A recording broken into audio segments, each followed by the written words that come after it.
অপু বিশ্বাসের সঙ্গে বিয়ে ও সন্তানের খবর প্রকাশ্যে আসা, পরিচালক সমিতি কর্তৃক নিষিদ্ধ হওয়া, শিল্পী সমিতির নির্বাচনের সময় হামলা ও থানায় জিডি, সব মিলিয়ে চিত্রনায়ক শাকিব খান টালমাটাল একটি সময় এখন পার করছেন। এই সংকট কাটিয়ে উঠতে তাকে কিছু পরামর্শ দিলেন এই অঙ্গনের প্রবীণ 4 অভিনেতা রাজ্জাক, সোহেল রানা, ফারুক ও আলমগীর।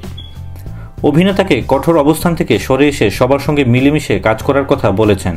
শাকিব নিজের পায়ে নিজে কুড়াল মারছেন বলে এক বক্তব্যে দুঃখ প্রকাশ করেছেন অভিনেতা ফারুক। তিনি বলেন, শাকিব দিন দিন নিজেকে ছোট করছে।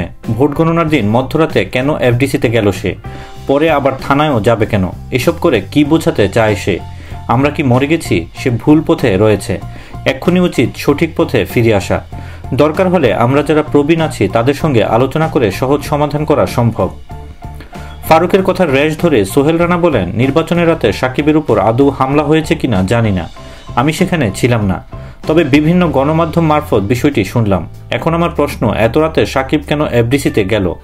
নির্বাচনের ভোট গণনা কক্ষে সে কোন এখতিয়ারে প্রবেশ করেছে?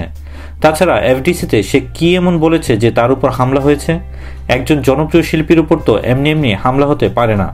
আমি শাকিবকে ভুল পথ থেকে ফিরে আসার কথা বলছি। সে চলচ্চিত্রের মধ্যমণি, কারো কারো উস্কানিতে নিজের অনেক ক্ষতি করেছে, আর নয়, এবার ভুলটা বোঝা উচিত। অভিনেতা রাজ্জাক বলেন, শাকিবের উচিত চলচ্চিত্র সংশ্লিষ্টদের সঙ্গে সব ভুল বোঝাবুঝির অবসান ঘটিয়ে যত দ্রুত সম্ভব এক হয়ে কাজ করা, তাতেই তার মঙ্গল হবে, চলচ্চিত্রের জন্য ভালো হবে।